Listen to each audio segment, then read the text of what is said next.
సంగారెడ్డి జిల్లా సదాశివపేట మండలం ఆరూరు గ్రామంలో కాలభైరవ స్వామి షష్టమ వార్షికోత్సవ పూజా కార్యక్రమం ఉంటుంది. కావున భక్త మహాశయులు ఇటు పూజా కార్యక్రమాల్లో పాల్గొని తీర్థ ప్రసాదాలు తీసుకుని పునీతులు కాగలరని కోరుతున్నాం. ఎన్ని కష్టాలు ఉన్నా కూడా ఈ సంహార కాలభైరవుడు ఒకరు కుష్మాండ దీపం వెలిగిస్తే మీ కష్టాలన్నీ తొలగిపోతాయి, మీరు అనుకున్న కోరికలు నెరవేరి సుఖ సంతోషాలు భోగభాగ్యాలు ఇస్తాడు అనడంలో సందేహం లేదు. కావున ప్రతి ఒక్కరూ పూజా కార్యక్రమాల్లో పాల్గొనాలని కోరుతున్నాం.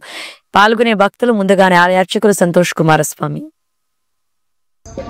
కాలభైరవ భగవానికి జై. భక్త మహాశయులకు తెలియజేయమనగా సోమవారం రోజు 23వ తారీఖు కాలభైరవ అష్టమి ఉంది. అలాగే కాలభైరవ స్వామి షష్టమ వార్షికోత్సవ కార్యక్రమం కూడా నిర్వహించబడుతుంది. కావున భక్త మహాశయులందరూ కూడా ఇటు కార్యక్రమంలో పాల్గొనగలరని కోరుచున్నాము.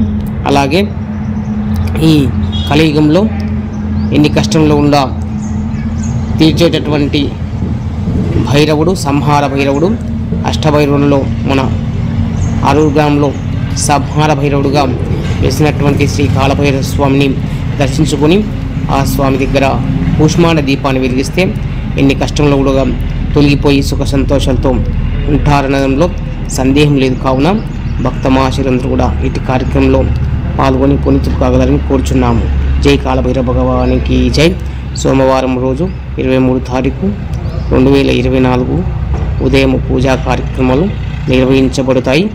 రుద్రహోమం, మహాగణపతి పూజ, రుద్రాభిషేకము ఇటు కార్యక్రమాలన్నీ నిర్వహించబడతాయి.